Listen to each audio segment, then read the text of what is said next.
Ons gaan voort met ons reeks uit die evangelie van Lukas, vanoggend Lukas 5, vanaf vers 17 tot 26. Kom ons bid dat die Here met ons elkeen sal praat uit sy woord uit.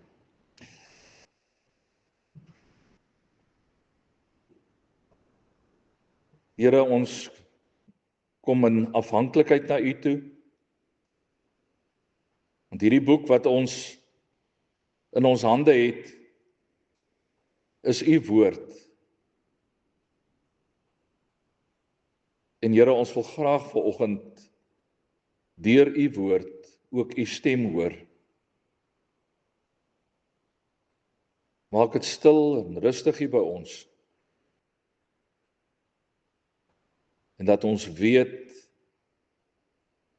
dat dit die Here self is wat met ons praat. Ons bid dit in U naam. Amen. Lukas 5, ons lees daarvan in vers 17. Op een van die dae, terwyl Jesus besig was om mense te leer, het daar ook fariseërs en leermeesters van die wet van Moses gesit, wat van oral af uit die dorpe van Galilea en Judea en selfs uit Jerusalem gekom het. En die Here het vir Jesus die krag gegee om mense gesond te maak. Onverwags kom daar mense met 'n verlamde man op 'n draagbaar aan en hulle probeer om hom die huis in te bring en voor Jesus neer te sit. Toe hulle vanweë die gedrang die kans sien om hom in te bring nie, klim hulle op die dak en laat hulle hom met 'n draagbaar en al deur 'n opening tussen die dakdeels afsak tussen die mense in en vlak voor Jesus. Toe hy hulle geloof sien, sê hy: "Mens, jou sondes is jou vergewe."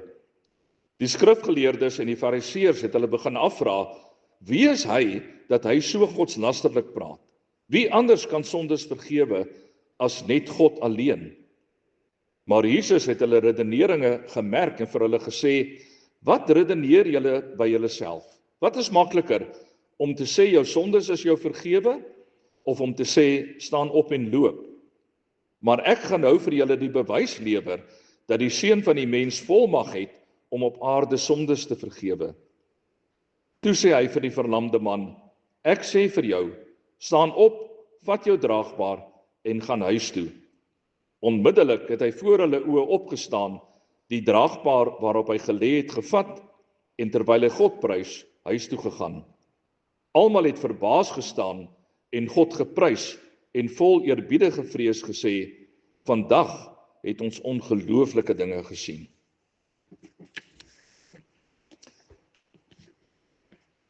Liewe gemeente, die wondergenesing waarvan ons hier gelees het, Lukas 5 van vers 17 tot 26, lyk op die oog af asof dit net maar nog een van die baie wonderwerke is wat Jesus gedoen het en wat vir ons opgeteken is in die Bybel.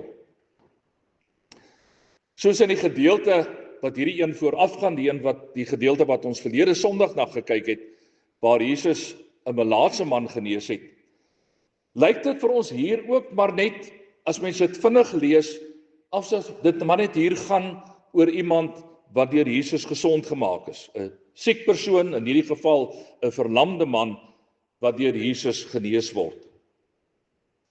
Maar tog, as mens so 'n bietjie fyner gaan lees, as jy so 'n bietjie dieper gaan lees in hierdie gedeelte in, dan wat presies hier gebeur, dan word dit gou duidelik dat Lukas vir ons meer wil sê as maar net dat Jesus in staat is om siekes gesond te maak. Julle sal onthou dat wat ons verlede Sondag gekyk het na die genesing van die melaatse persoon, dat ons ook daar gesien het dat dit nie net gegaan het daaroor dat 'n melaatse persoon gesond gemaak is nie, maar dat dit ook gegaan het dat Jesus bereid was om aan 'n onrein persoon te raak, om aan te raak, om raak te sien, en dat hy dan bereid is om ook hierdie persoon gesond te maak en dan ook die onreinheid weer van hom weg te vat.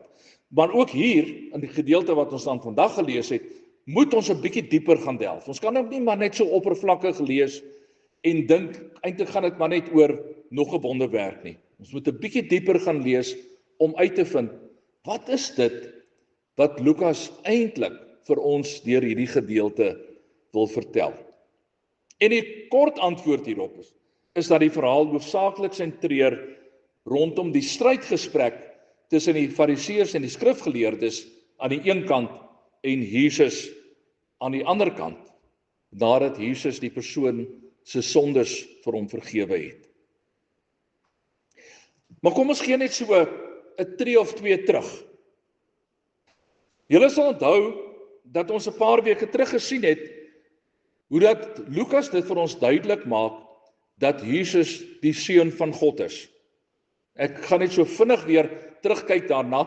Tydens Jesus se doop het God die Vader in Lukas 3 vers 22 uit die hemel uit verklaar: "Jy is my geliefde seun, oor jou verheug ek my." En net daarna het ons die geslagsregister gekry en dan deur die geslagsregister, deur die geslagte heen, word daar dan uiteindelik vir ons gesê dat Jesus die seun van God is. En dan later aan as Jesus in die woestyn is, daar in die wildernis, as hy versoek word deur die duiwel, dan is dit juis omdat hy die seun van God is, wat hy in staat is om die duiwel teë te staan. En dan later in 'n ander gedeelte, ons het dit nou nie saam gelees nie, maar daar in Lukas 4 vers 41, dan lees ons daar dat selfs die bose geeste uitgeroep het: "U is die seun van God." So oor en oor vertel Lukas vir ons hierdie die waarheid dat Jesus die seun van God is. Maar die vraag is, het die mense verstaan dat as Jesus die seun van God is, dit ook sou beteken dat hy God self is? Klaarblyklik nie.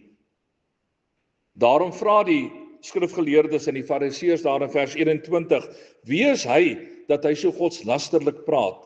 Wie anders kan sondes vergewe as net God alleen? En dit, geliefdes, dit is die groot vraag. Wie is hy? Wie is Jesus? Nou die kerkleiers van daardie tyd was voortdurend in konflik gewees met Jesus. Hulle het vir Jesus met 'n arendsoog dopgehou om seker te maak dat hy nie iewers iets doen wat verkeerd is nie. Iets wat dalk teen die wet van Moses is, wat hulle so getrou probeer nakom het nie. Elke keer as Jesus iets gedoen het wat hulle gedink het, dit is nou nie presies soos wat Moses dit vir ons in die eerste 5 boeke in die Bybel opgeteken het nie, dan het hulle vir Jesus aangeval. Die geringste afwyking van die wet het gemaak dat die Fariseërs en die skrifgeleerdes nie, daar's ook ander groepe gewees, die Sadduseërs ook, het hulle vir Jesus aangeval en vir hom op sy foute gewys. As hy nie die vas of die reinigingsgebruike of die Sabbatswette tot op die letter nagekom het nie, dan het hulle hom tereggewys. Ons gaan volgende week, as die Here wil, juis 'n bietjie dieper ingaan op hierdie onderwerp. Maar wat hier gebeur, is veel erger as net die oortreding van een van die baie ander gebooie wat hulle so getrou probeer nakom het. Wat Jesus hier doen, is in hulle oë godslasterlik. Vir hulle is dit so erg, hulle sê nie net dat dit kan nie, hulle sê dit mag nie gebeur nie. Dit mag nie gebeur dat Jesus iemand se sonde vergewe nie. Hoekom nie? Want hulle sê, slegs God kan sondes vergewe. En broer en suster, hiermee is hulle natuurlik 100% reg. Slegs God kan sondes vergewe. In teenstelling met wat ons soms dink, het die Jode in Jesus se tyd wel geglo dat God sonde kan vergewe. Mense het baie keer so die idee dat hulle eintlik nie gedink het aan genade en aan sondevergifnis nie. Hulle het net vasgehou aan die wette wat hulle moes nakom. Maar dit is nie die waarheid nie. Hulle het wel geglo in God se genade. Hulle het wel geglo aan die vergifnis van sondes. Ons lees byvoorbeeld Psalm 32 vers 1. Dit gaan goed met die mens wie se oortredings nie gestraf word nie, wie se sonde vergewe word. En ook in Jesaja 43 vers 25, en tog is dit ek wat jou opstandigheid vergewe. Ek is getrou aan myself, ek dink nie meer aan jou sondes nie.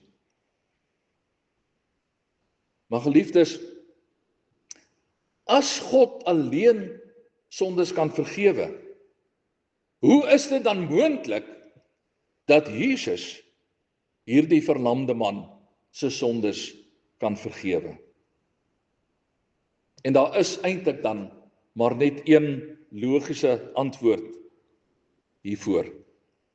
Jesus is nie net die seun van God nie. Jesus is God self. En natuurlik in die oë van die kerkleiers van daai tyd is dit onmoontlik. Jesus kan nie God self wees nie, hy is maar net 'n mens wat dan voor hulle staan. Maar dit is ook nie al probleem wat hierdie kerkleiers, die fariseërs en die skrifgeleerdes met Jesus gehad het nie. Daar het by hulle die opvatting bestaan dat mens die verlossing van jou sondes by God moet en kan verdien. Ja, hulle ontken nie dat God sondes vergewe nie, maar in hulle kop het dit so gewerk, God vergewe net goeie mense se sonde. God vergewe net mense wat dit eintlik verdien dat hulle sondes vergewe sal word. Hulle uitgangspunt was dat dit vir die mens moontlik is om die heeltyd 'n keuse uit te oefen tussen dit wat verkeerd is en dit wat reg is. En hulle sê jy moet maar die hele tyd kies om die regte dinge te doen. Jy moet die hele tyd kies teen die verkeerde en jy moet die hele tyd kies vir die regte dinge. In die eerste 5 boeke van die Ou Testament wat bekend staan as die Torah of die wet van die Here, dit was vir hulle die handboek gewees waarvolgens hulle lewens ingerig het en gesê het, hier is al die wette, hier is al die dinge wat ons moet doen, hier is al die voorskrifte, byvoorbeeld van die offers wat nagekom moet word, hier is die voorskrifte van wat op die Sabbatdag gedoen mag word en wat nie gedoen mag word nie, en ons lewe streng net volgens daai wette. Jy sien, in plaas daarvan dat hulle daai eerste 5 boeke van die Ou Testament gelees het soos wat God dit bedoel het, dat dit gaan oor die verhaal van God se getrouheid aan die mens, God wat getrou bly aan homself, God wat getrou bly aan sy volk, het hulle dit nie so gelees nie. Hulle het dit gelees as 'n klomp voorskrifte wat ons moet nakom, sodat ons vir God net gelukkig kan hou, dat hy nie kwaad word vir ons nie. Dat ons in God se goeie boekies kan kom, deur al hierdie wette getrou na te kom. En dis wat hulle geglo het daai tyd. En uiteindelik het hulle gesê, as jy dan te sterwe kom, is alles wat jy op aarde gedoen het op 'n weegskaal geplaas. En dan al die slegte dinge is aan die een kant van die weegskaal geplaas, en die goeie dinge wat jy gedoen het is aan hierdie kant geplaas, en dan hang dit af na watter kant toe hierdie weegskaal afsak. As dit na hierdie kant toe afsak, beteken dit jy te veel slegte dinge het gedoen, meer slegte dinge gedoen as goeie dinge, en daarom sal jy deur God gestraf word. Maar as die goeie dinge meer is as die slegte dinge, dan sal God daai slegte dinge wat jy gedoen het, vergewe. En dis natuurlik nie die fariseërs van daai tyd wat so geglo het nie. Vandag steeds word dit in meeste godsdienste word dit so verkondig. Trouwens, buiten die Christelike geloof, weet ek nie van een enkele ander geloof in die wêreld, een ander godsdienst in die wêreld, wat vir jou sê dat jy deur genade gered kan word nie. Elke godsdienst sê vir jou, jy word gered op grond van die goeie dinge wat jy in jou lewe gedoen het. Die moslems het die Koran, hulle boek wat hulle heilige boek wat hulle gebruik, en die Koran is vol allerhande voorskrifte van hoe jy moet leef. En hulle sê jy moet daai voorskrifte nakom, anders kan jy nie in die hemel kom nie. Die Mormone, hulle het weer die boek van Mormon, En daai boek is ook vol allerlei voorskrifte wat jy moet nakom, en wat hulle sê, as jy dit nie nakom nie, dan gaan jy nie gered kan word nie. En so is dit met elke ander godsdiens. Die Hindoes, die Boeddhiste, noem maar op. Almal van hulle sê dieselfde. Jehovah-getuies, hulle gebruik wel die Bybel, maar hulle gebruik die Bybel ook op dieselfde manier om te sê, jy moet al daai wette nakom, al die regte dinge doen, sodat jy in 'n goeie verhouding met God kan leef, en dat jy uiteindelik regverdig verklaar kan word. Al hierdie godsdienstgroepe wat ek nou genoem het almal wyd uiteenlopende idees oor God. Party noem hom nie God nie, party noem hom Allah, en hulle die Hindoes natuurlik het 'n klomp gode wat hulle aanbid, allerhande ander name wat hulle gebruik. Maar almal kom in hierdie opsig ooreen. Jou saligheid hang uiteindelik van jouself af. Jy moet sorg dat jy meer goeie dinge doen as slegte dinge, sodat jy gered kan word. En daarom, geliefdes, is dit nie vreemd dat ons baie keer vind dat hierdie mense se lewens inderdaad baie goed is nie. Hoe dikwels het ons nie al gehoor dat iemand 'n opmerking sal maak oor 'n moslim, wat sal sê, maar daai moslim het regtig, hulle is toegewyd, hulle doen die regte dinge, hulle bid 5 keer 'n dag, en allerhande goeie werke wat hulle doen, hulle help mense, en ons sê, maar hulle is baie toegewyd. Julle het dit al gehoor, dat mense so praat. Maar eintlik kan hulle nie anders nie. Want wyk hulle af van daai voorskrifte wat in die Koran vir hulle opgeteken is, dan loop hulle die ewige lewe mis. So hulle moet leef volgens daai voorskrifte. Hulle moet al daai voorskrifte nakom, hulle moet 5 keer 'n dag bid, en hulle moet almoses gee, en 'n klomp ander dinge. Anders loop hulle die ewige lewe mis. Weet julle, die hartseer ding wat ek soveel keer in my eie lewe raak gesien het, is dat ek uitgevind het dat baie lidmate van ons kerk, van die NG Kerk, eintlik maar presies dieselfde glo. Ons bely dat ons glo in die vergifnis van sondes. Ons bely dat ons deur genade alleen gered word. Maar ek het agtergekom dat dit een van die moeilikste dinge is vir mense om te aanvaar. Ek het verlede Sondag genoem dat ek so op 'n stadium vir 'n klompie jare daar in Piet Retief in die NG Kerk uitgehelp het, toe hulle 'n derde leraar gekort het ek so 'n bietjie ure ingesit vir hulle en hulle gehelp daarso. Maar ek kan nie tel hoeveel keer ek by getroue lidmate, mense wat in die kerk is, by hulle gekom het en met hulle gepraat het oor hulle geloofslewe, en iewers miskien die vraag gevra het of hulle al gedink het daaroor wat met hulle sal gebeur as hulle die dag te sterwe kom nie. En dan antwoord hulle, ag dominee, ek hoop maar vir die beste. Ek hoop maar vir die beste. Soos die jong mense sal sê, wrong answer. Dis nie die regte antwoord nie. Ons hoop nie net vir die beste nie. Die Fariseërs en die skrifgeleerdes, hulle het geglo dat jou sondes vergewe kan word as jy 'n teenprestasie kan lewer in die vorm van 'n goeie lewe.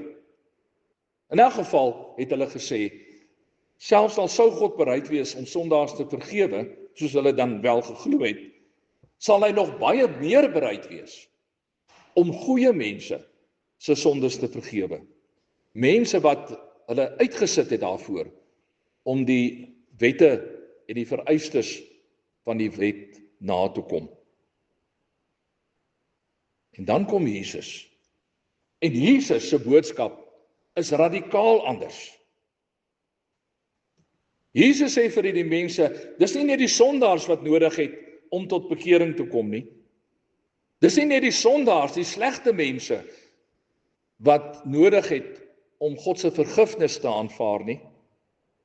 Ook die sogenaamde goeie mense, die kerkleiers, die kerkbywoners, die fariseërs, die sadduseërs, die skrifgeleerdes, Die vooraanstaande geestelike mense van daardie tyd, ook hulle het nodig om God se vergifnis te aanvaar. Want niemand is in staat om hulle eie verlossing te bewerkstellig nie. Jy sien, die hoop wat Jesus na ons toe bring, is nie dat ons daarom nie heeltemal so sleg is as wat ons dalk voor die tyd gedink het nie. Is nie dat as ons net 'n bietjie meer doen, so 'n bietjie meer onsself inspann om goeie werke te doen, dat alles dan goed sal uitwerk vir onsself nie. Die hoop wat Jesus na ons toe bring, is hy self. Jesus self is ons hoop. Jesus wat ons totale sondelas op homself geneem het, en wat dan vir ons die goeie nuus gee, dat ons nie meer nodig het om self te probeer om in die hemel in te kom nie. Ons het nie meer nodig om self te probeer om in God se goeie boekies te kom nie. Ons het nie nodig om self te probeer nie, want Jesus het reeds vir ons die toegang tot die ewige lewe gekry. Dis presies wat Jesus bedoel as hy daar in Matteus 10 vers 29 sê, neem my juk op julle en leer van my, want ek is sagmoedig en nederig van hart, en julle sal rus kry vir julle gemoed. My juk is sag, my las is lig. Wat Jesus eintlik hier sê is, ek neem daai swaar las van die wet, die juk van die wet, neem ek op my skouers. Ek vat dit weg van julle af. Dis nie meer nodig dat julle dit moet nakom om sodoende julle verlossing te bewerkstellig nie. Ek neem dit van julle skouers af, ek neem dit op my skouers, sodat julle dit net kan aanvaar en kan glo, sodat julle uit God se liefde en uit God se genade gered kan word. Jy sien, waar al die ander godsdienste, die moslems en die Jehovah's en die mormone en die hindoes en almal van hulle, waar almal van hulle ooreenstem, is in die feit dat hulle op aarde nooit volkome sekerheid kan hê dat hulle genoeg gedoen het nie. Iewers bly daar by almal van hulle so 'n stukkie twyfel oor. 'n Stukkie twyfel wat vassteek in hulle gemoed. Sê nou maar net, ek het tog nie heeltemal genoeg gedoen nie. Sê nou maar net, my sondes is meer as my goeie werke wat ek gedoen het. Wat dan? En uiteindelik bestaan daar by hulle geen geloofsekerheid nie. Net maar 'n groot stuk onsekerheid. En dominee, ek hoop maar vir die beste. En Jesus kom en hy neem hierdie onsekerheid weg. Want Jesus sê vir ons, my saligheid hang nie van myself af nie. Dit hang volledig van Jesus Christus af. Alhoewel slegs God ons sondes kan vergewe, kan Jesus dit ook doen, want hy is God. En dis die eintlike punt wat Lukas vir ons met hierdie wonderwerk wil kom maak. Jesus is nie alleen die seun van God nie. Jesus is God self. En daarom sê Jesus sonder aarzeling vir hierdie verlamde man, mens, jou sondes is jou vergewe. En om dan verder te bevestig dat hy in staat is, dat hy die krag het, dat hy die vermoë het, die mag het om wel hierdie dinge vir die man te sê, gaan hy dan voort om te sê, wat is makliker om te sê jou sondes is jou vergewe of om te sê staan op en loop? En so vra Jesus aan die fariseërs, wat sê julle? Wat is makliker om vir iemand te sê jou sondes is vergewe of om vir iemand te sê staan op en loop? Dan word vir ons gesê wat die Fariseërs geantwoord het nie. Ek weet in elk geval ook nie wat die antwoord is nie. Want in my oë is albei onmoontlik. Slegs God kan dit doen. En daarom vertel Lukas vir ons, om te bewys dat die Seun van God volmag het om op aarde sondes te vergewe, sê Jesus dan vir die verlamde man, ek sê vir jou, staan op, vat jou draagbaar en gaan huis toe.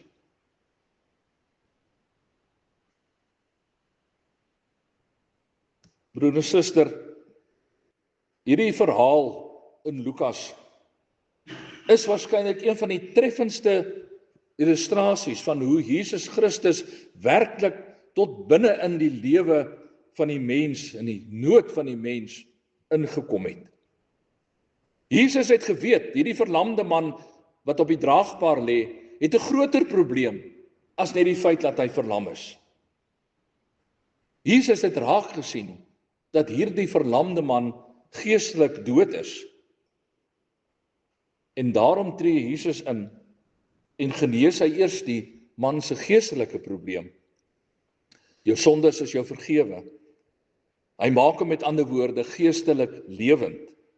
En toe, om verder te toon dat Jesus ook bekommerd is, nie alleen oor die man se geestelike toestand nie, maar ook oor sy fisiese toestand, sê Jesus vir hom, staan op, vat jou draagbaar en gaan huis toe. En vir die Fariseërs was dit onaanvaarbaar.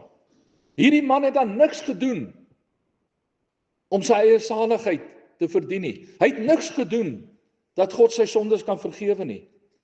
Hoe kan Jesus op 'n man uitkom en sê, jou sondes is jou vergewe? Hoe is dit moontlik? Maar geliefdes, is presies die rede waarom Jesus gekom het. Nie om diegene te red wat glo dat hulle self kan red deur gehoorsaam te lewe nie.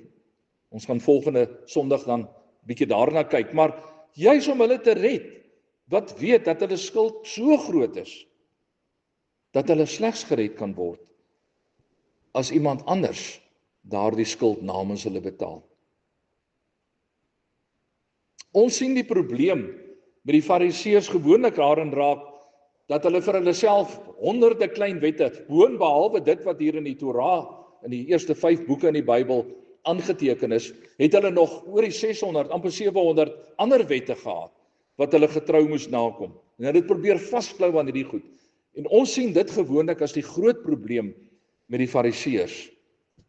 Maar dit was nie die eintlike probleem nie.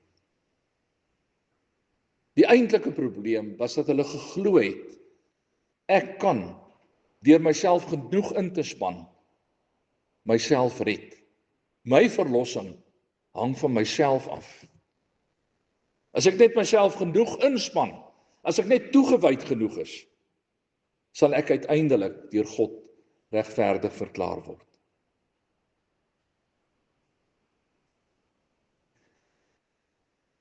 En dit is my tragies dat ons rondom ons kan kyk in die wêreld en oral sien ons goeie mense raak. Miljoene mense wat regtig goeie voorbeeldige lewens lei. Mense wat in baie opsigte dalk meer voorbeeldig is as wat ek in staat is om te wees. Maar mense wat uiteindelik van God sal moet hoor dat hulle nie toegelaat word in sy koninkryk nie. Omdat hulle geglo het, my redding hang van myself af. Ek het nie vir God nodig om gered te word nie.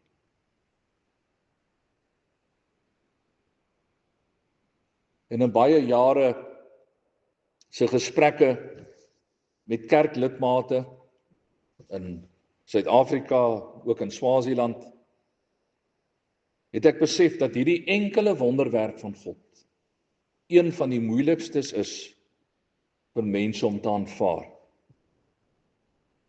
Dis asof mense nog sal aanvaar dat God in staat is om wonderwerke te doen, om mense wat siek is gesond te maak. Maar om te aanvaar dat God mense vryspreek, bloot omdat hulle in hom glo, daarteen stuit hulle. Mens, jou sondes is jou vergewe. Mens, ek sê vir jou, staan op, neem jou draagbaar en gaan na jou huis toe. Sonder God kan nie een van hierdie twee dinge gebeur nie. Saam met God is albei hierdie wonderwerke moontlik.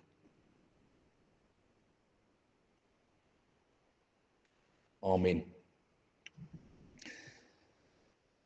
Here, ons staan verstom oor u goedheid. Ons staan verstom oor u genade en oor u liefde. Want dit is so anders as wat ons as mense daaroor dink. Ons wil graag sien dat goeie mense, voorbeeldige mense beloon word. En ons wil sien dat die slegte mense gestraf word.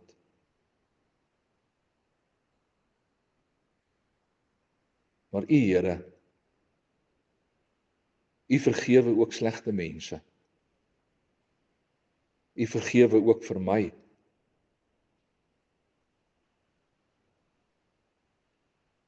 Dankie dat ons vandag weer 'n keer hierdie boodskap kon hoor.